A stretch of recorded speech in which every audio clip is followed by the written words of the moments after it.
Hi friends, మరో interesting వీడియోతో మళ్ళీ మీ ముందుకు వచ్చేసాను. మన ఇంట్లో ఇడ్లీ పిండి కానీ దోశ పిండి కానీ అలా కొంచెం అలా మిగిలిపోతూ ఉంటుంది కదండి. సో అలా మిగిలిపోయిన ఆ పిండిని మనం రీయూస్ చేసుకోవచ్చు. అది ఎలాగంటే అటు ఇటు కాకుండా కొంచెం మిగిలిపోయిన దానికి కొంచెం బియ్యం పిండి యాడ్ చేసి, అదేనండి పొడి బియ్యం పిండి, అది కలిపి ఉల్లిపాయ ముక్కలు, టమాటా ముక్కలు, పచ్చిమిర్చి ముక్కలు, జీలకర్ర, కొత్తిమీర ఇవన్నీ యాడ్ చేసి కొంచెం ఉప్పు కలిపి ఇలా మనం ప్యాన్ మీద ఒక దెబ్బ రొట్టెలాగా కాల్చుకొని, మనకి ఇంట్లో ఉంటాయి కదండి టమాటా పచ్చడని, కారం అని, ఏయో ఒకటి మనకి ఇంట్లో ఉంటాయి కదా. సో ఆ ఉన్న వాటిని మనము చక్కగా వేసుకొని తింటే చాలా బాగుంటుంది కదా.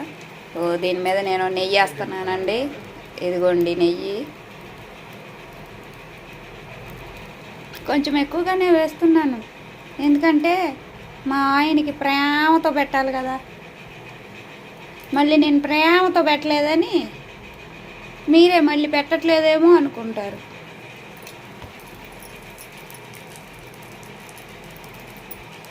సో ఇదిగోండి ప్లేట్లో టమాటా పచ్చడి అండ్ మునగ కారము, దానిలో మళ్ళీ నెయ్యి కలిపి దాన్ని ఒక చట్నీలాగా తయారు చేశారన్నమాట.